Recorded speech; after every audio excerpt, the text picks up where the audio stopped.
Hello everyone. Before we commence, kindly remember to like and subscribe to our channel. And please leave a comment indicating your location and the time you're tuning in. This interaction ensures that YouTube will continue recommending similar stories to you. Now, let us begin. My name is Ken Merrick, and I've been serving as a paramedic in Seattle for approximately 9 years. My partner, Avery, and I work the day shift, primarily addressing typical emergency calls: heart attacks, overdoses, vehicular accidents, and domestic disturbances. You name it, we've likely encountered it. However, one specific call from last summer remains vivid in my mind almost daily. It was a psychiatric emergency that should have unfolded routinely, yet the events of that afternoon have fundamentally altered my perspective on this profession. It was a Tuesday in July, around 2:30 p.m. Avery and I had just concluded our lunch break when dispatch contacted us via radio. Unit 15, we have a priority 2 call. Female, 34 years old, psychiatric emergency. Patient is reportedly experiencing a manic episode and threatening self-harm. Address is 4821 Pine Street, apartment 7B. Pine Street is situated in Capitol Hill, a neighborhood we were well acquainted with. It's home to numerous young professionals and artists, generally considered a safe area during daylight hours. Psychiatric calls were not uncommon for us. We typically handled 2 or 3 per week. "Another psych," Avery muttered as I engaged the engine. "Third one this week." The drive spanned about 8 minutes. The destination was a converted Victorian house, painted yellow with white trim, that had been divided into apartments. A police cruiser was already parked outside, a standard procedure for psychiatric emergencies. Officer Mason Traz greeted us at the front door. Having collaborated with him on several previous calls, I knew him to be a dependable and professional individual. "What's the situation?" I inquired as we retrieved our equipment. "Her name is Quinn, 34 years old. The landlord reported it after other tenants complained about screaming and banging emanating from her apartment. She's been diagnosed with bipolar disorder and has reportedly been off her medication for about 2 weeks. "Is she cooperative?" Avery asked. "Not exactly. She's locked herself in the bathroom and persistently yells about people observing her through the windows. Classic paranoid behavior." We ascended to the second floor and could discern a woman's voice coming from apartment 7B. The door was ajar, allowing us to see into a small, completely chaotic living room.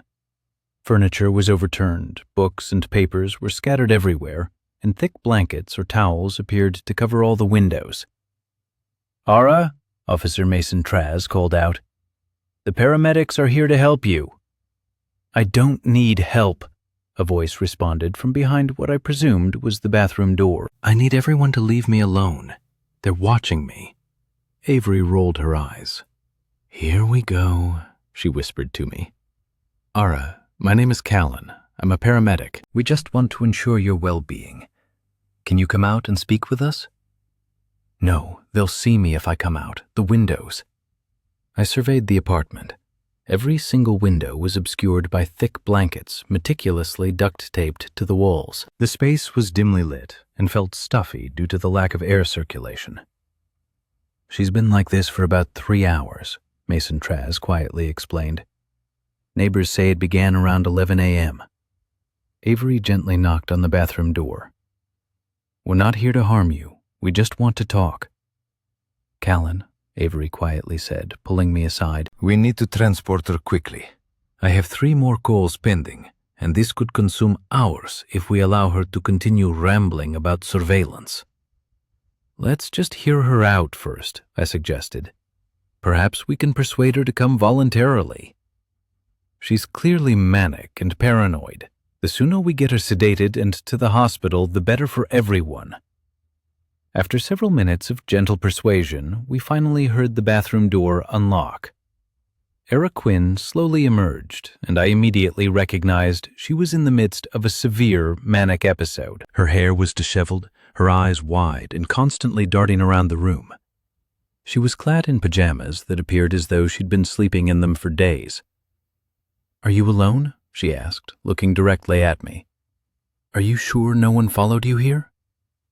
It's just us, Era. The police officer, my partner, Avery, and me. We're here to help. She nodded, but continued to glance nervously at the covered windows. Her hands trembled, and I noticed she was perspiring despite the relatively cool temperature of the apartment. "When was the last time you took your medication?" Avery asked, already retrieving her clipboard to initiate the transport paperwork. 2 weeks ago, maybe 3. I stopped because they were using it to track me. Who was tracking you? The people in the building across the street. They have cameras pointed at my windows. They watch me all day and all night. Avery exchanged a look with me that conveyed, "See what I mean?" and continued writing. I glanced toward the windows facing the street. Indeed, there was an apartment building across Pine Street, approximately 50 feet away. It was entirely conceivable that someone could observe Ara's apartment from there, but that was merely typical urban living. "Ara, we'd like to take you to the hospital so a doctor can evaluate you and possibly adjust your medication. Would that be acceptable?"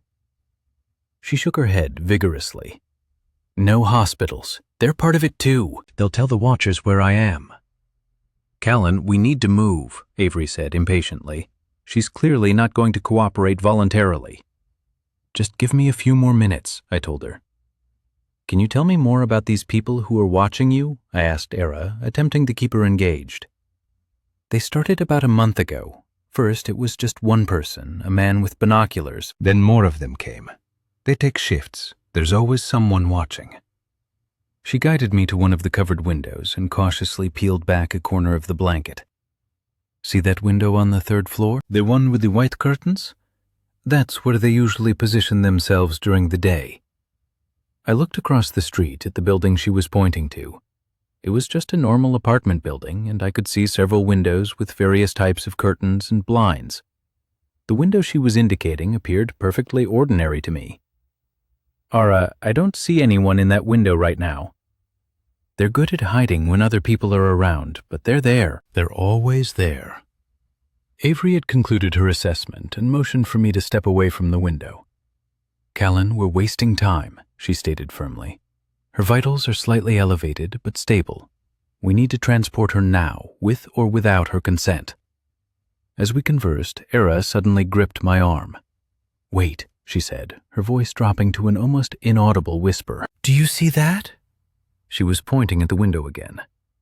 I looked where she was indicating, and for a fleeting moment, I thought I perceived a flash of light, like sunlight reflecting off glass or a lens. "What did you see?" I asked. "Binoculars." He was using binoculars. I scrutinized the window more carefully. The angle of the afternoon sun was creating significant glare on the windows across the street, hindering clear vision. It was entirely plausible that what I had witnessed was merely a reflection. But then I saw it again, a distinct glint of light, and this time I could discern what appeared to be the silhouette of someone standing back from the window. "Avery," I called quietly, "come look at this."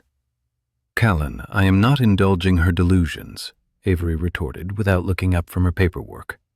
"We need to transport her, now. Just look for a second." Avery sighed and reluctantly joined me at the window. I gestured toward the 3rd floor apartment.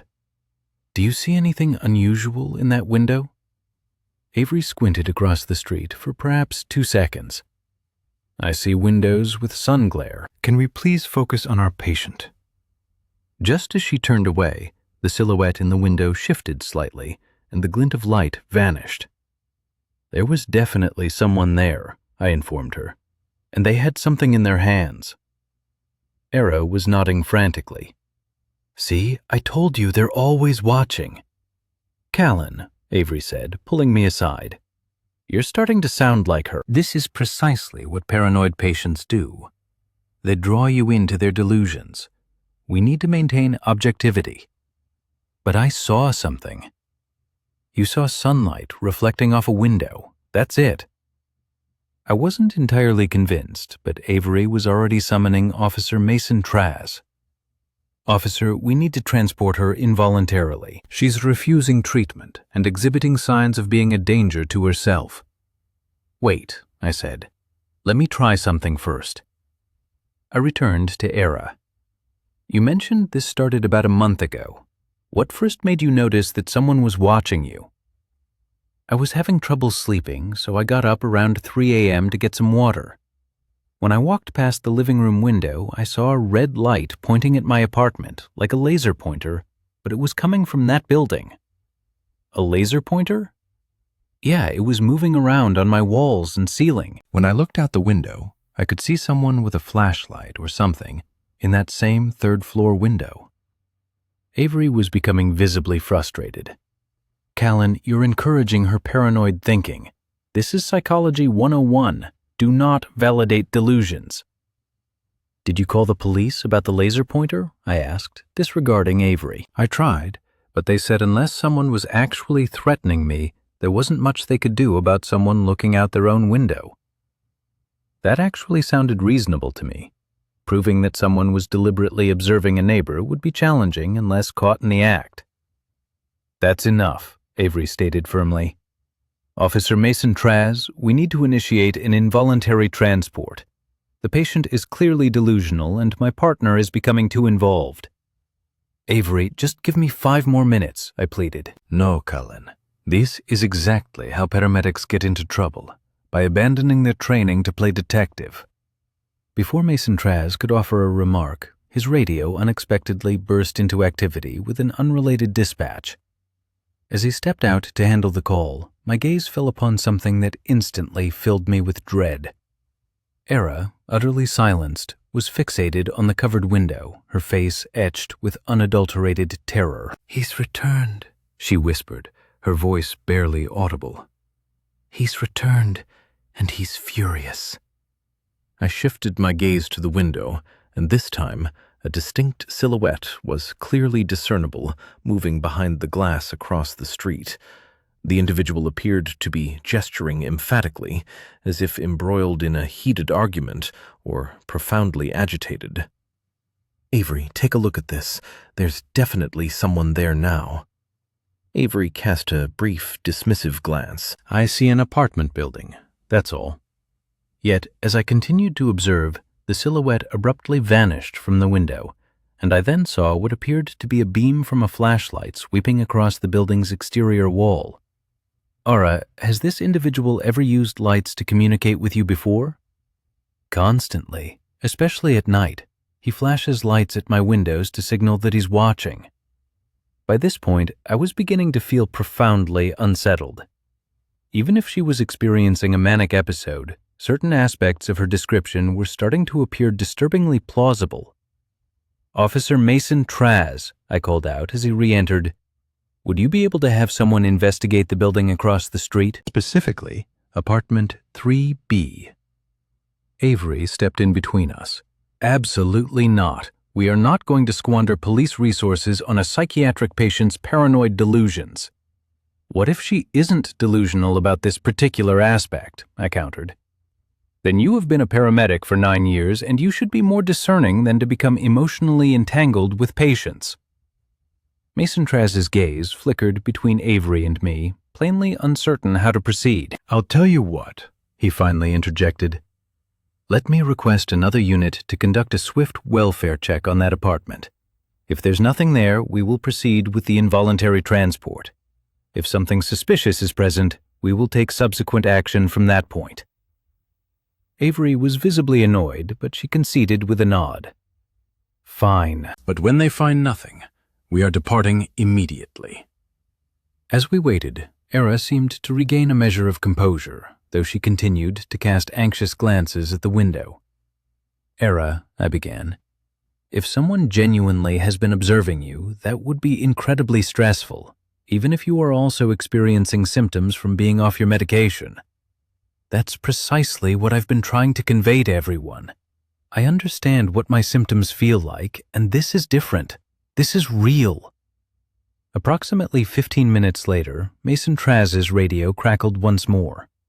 Unit 23 to Unit 12. We have established contact with the occupant of apartment 3B, male, approximately 45 years old, highly nervous upon our knock. Claims he was merely observing from his window.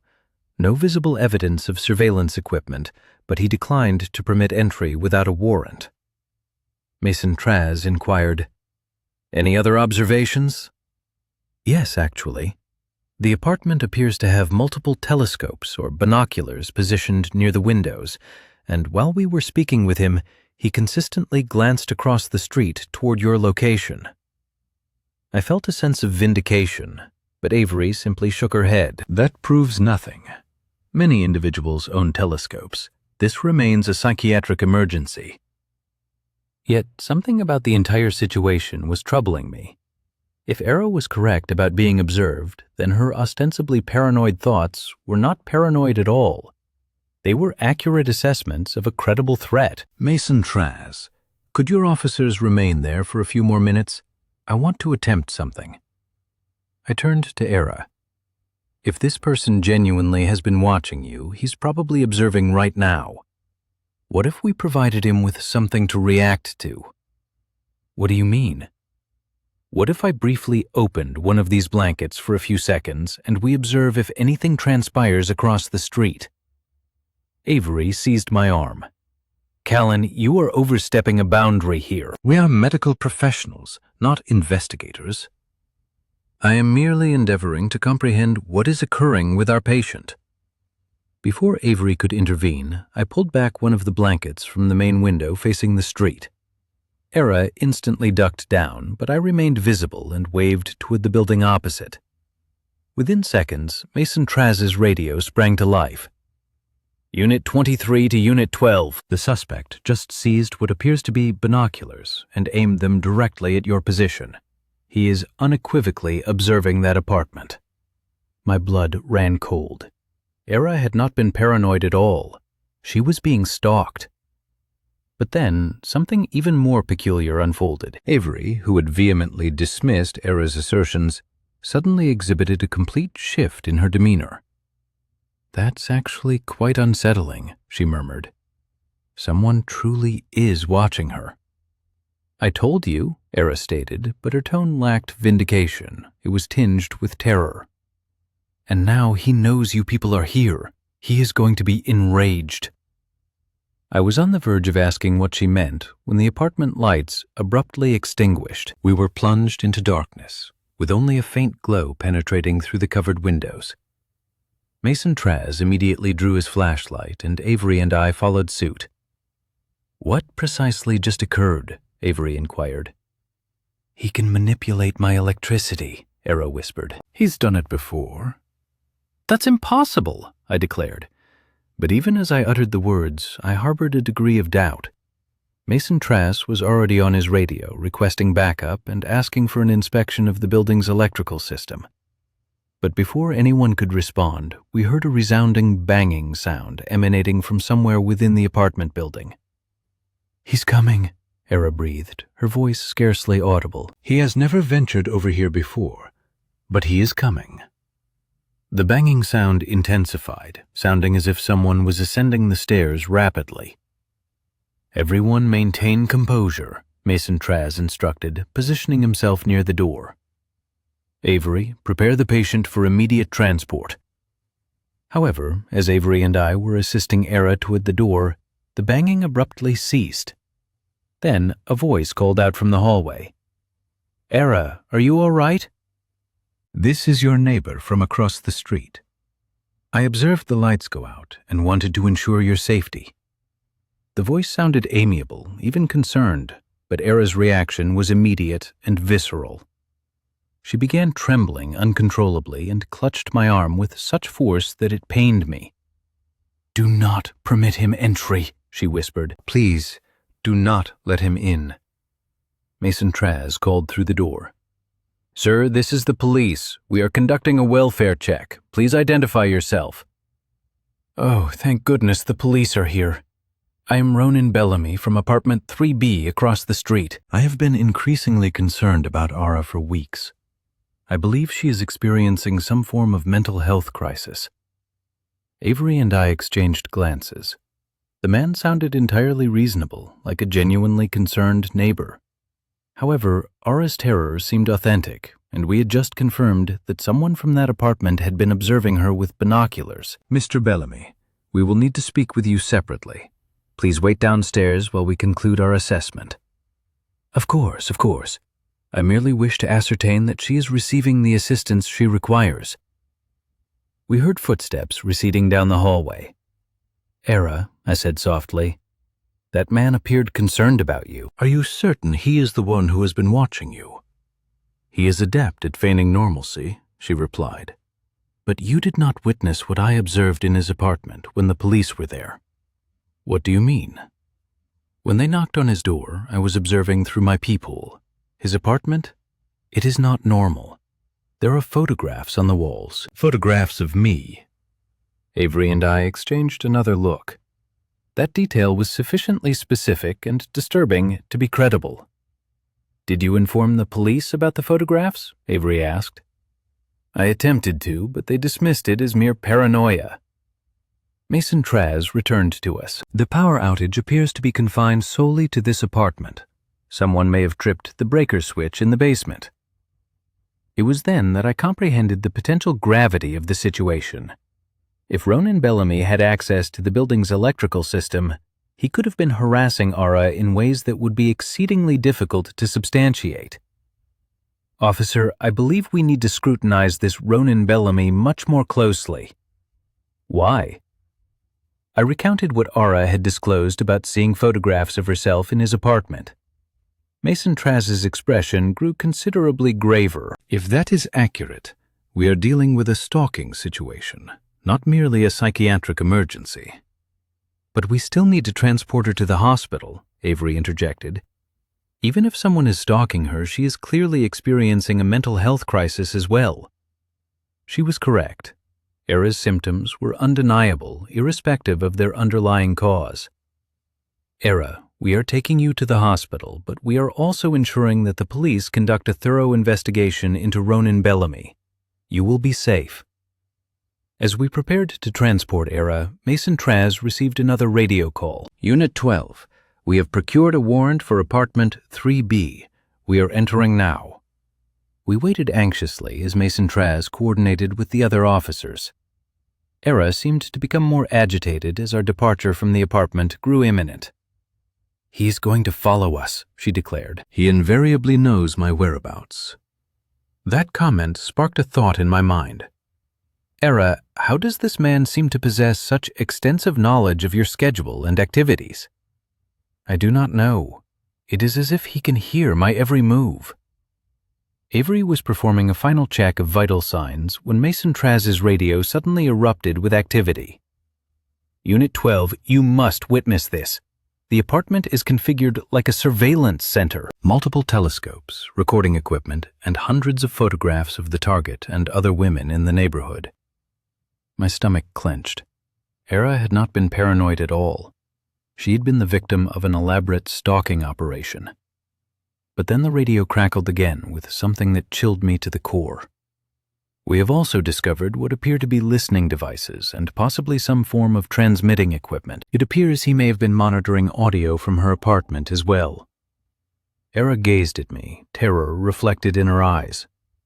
That is how he always knows what I am doing. He can hear everything. The unsettling realization struck me that if Ronan Bellamy had been privy to the happenings within Era's apartment, he would have overheard our entire discussion. He was aware of our intention to take her to the hospital. He recognized that the police had him under investigation, and he knew exactly what we were planning. We need to leave now, I urgently conveyed to Avery. If he's been listening, he knows everything. As we began shuffling towards the door, Mason Traz's radio crackled to life once more. All units, be advised, the voice announced. The suspect, Ronan Bellamy, is no longer in his apartment. We don't know where he went.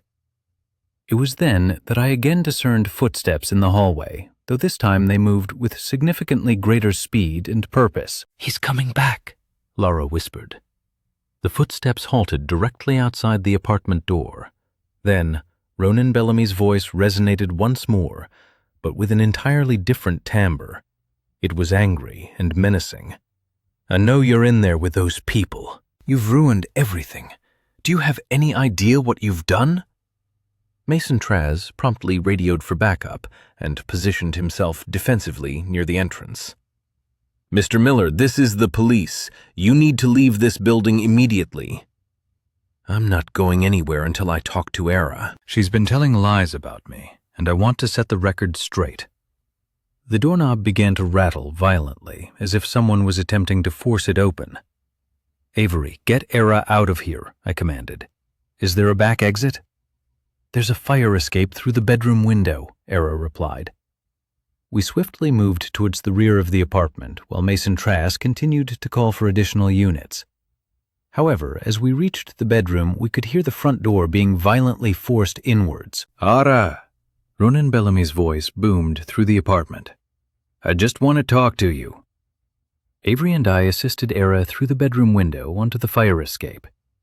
As we descended, I could hear Mason Trask shouting orders and continuously calling for reinforcements. We reached the alley behind the edifice just as more police units converged out front. Avery and I helped Ara into our ambulance and immediately sped off towards the hospital. During the journey, Ara appeared much calmer, though she persistently peered out the ambulance's rear window. Is he following us? She inquired. No, I reassured her. The police have him contained. You believe me now, don't you? She mused. About all of it? I nodded. I'm sorry it took so long for someone to take you seriously. The worst part wasn't even being watched, she quietly confessed. It was having everyone think I was crazy when I knew something real was happening to me. Upon our arrival at Harborview Medical Center, Dr. Idris Holloway, the attending psychiatrist, met us at the entrance. I provided him with a comprehensive account of all that had transpired, including the discovery of the surveillance equipment and Ronan Bellamy's aggressive behavior. This is actually more common than people realize, Dr. Idris Holloway remarked. Stalking victims often develop anxiety and paranoid symptoms as a result of being watched and harassed. If she was already vulnerable due to being off her medication, the stress could have triggered a manic episode. So she was having psychiatric symptoms, but they were caused by a real threat. Exactly. We'll get her back on her medication and provide counseling for the trauma she's experienced. But the most important thing is that the actual threat has been removed. Avery and I were completing our paperwork when Officer Mason Trask arrived at the hospital to provide an update. Ronan Bellamy is in custody, he reported. When we searched his apartment, we found evidence that he'd been stalking at least 6 different women in the neighborhood. He had detailed schedules of their activities, hundreds of photos taken with telephoto lenses, and audio recordings from listening devices he'd planted in their apartments. How long had this been going on? Based on the evidence, probably about 2 years. Ara was his primary target, but there were others. What about the listening devices in her apartment? We found 3 of them, one in the living room, one in the bedroom, and one in the kitchen. They were disguised as electrical outlet covers. That explained how Ronan Bellamy always seemed to be aware of Ara's activities and destinations. The really disturbing part, Mason Trask continued, is that he had been calling in false reports about Ara to various agencies, trying to get her committed to a psychiatric facility. A sickening feeling settled in my stomach. He was attempting to have her institutionalized. Apparently, his strategy was to discredit her so that if she ever reported the stalking, no one would believe her because she'd already been labeled as mentally ill. It was then that I recognized how narrowly we had avoided playing directly into Ronan Bellamy's scheme. Had I not insisted on investigating Ara's claims, we would have transported her involuntarily to a psychiatric facility, and her stalker would have continued his harassment with impunity. Avery, I addressed him, we need to discuss how we handled this case. Avery had been unusually quiet since the arrest. I know what you're going to say, and you're right. I almost made a terrible mistake. We both did. We were so focused on her psychiatric symptoms that we almost missed the fact that she was a crime victim. I kept replaying our training. Don't validate delusions. Stay objective. Get psychiatric patients transported quickly. But I had overlooked that individuals with mental illness can also be victims of genuine crimes. Over the subsequent days, my thoughts continuously reverted to Ara's case and the dramatically different outcomes it could have had. If we had entirely dismissed her claims, if we had sedated her and transported her against her will, If we had never investigated her reports of being watched, Ronan Bellamy might have continued to torment her and his other victims indefinitely. I followed up with Dr. Idris Holloway a week later to inquire about Ara's progress. She's responding well to her medication, he informed me. But more importantly, she's no longer experiencing paranoid thoughts. Now that the real threat has been eliminated, her symptoms have improved dramatically. So the stalking really was causing her psychiatric symptoms.